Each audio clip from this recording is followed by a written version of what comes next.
তবে এবার শোভাযাত্রায় কৃষক একটা বড় থিম হিসেবে থাকবে, একটা সেগমেন্টে কৃষক একটা বড় থিম হিসেবে থাকবে।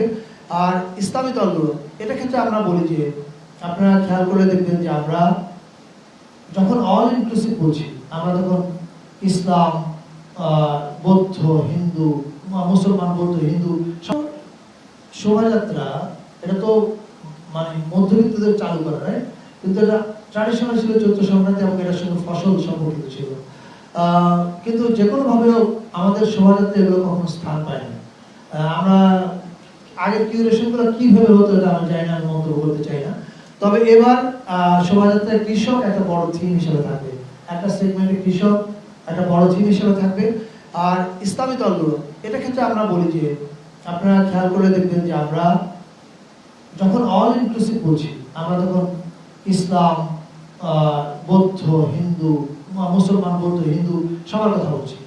এই শোভাযাত্রায় আপনার পার্টিকুলার প্রশ্নের কারণ আমি জানি, কারণ মুসলমানদেরকে নানাভাবে ভিলিফাই করা হয়েছে এর আগে। আমরা আপনাদেরকে নিশ্চিত করতে পারি এই ভিলিফিকেশন আর চলবে না এই নতুন বাংলাদেশে, এটা বন্ধ। এবং দ্বিতীয় কথা হচ্ছে যেটা তারা অংশগ্রহণ করবে কিনা।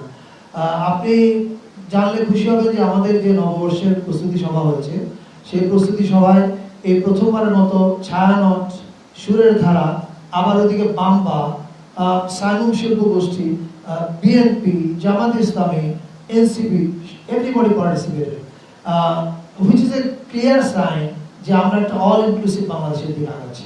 Thank you.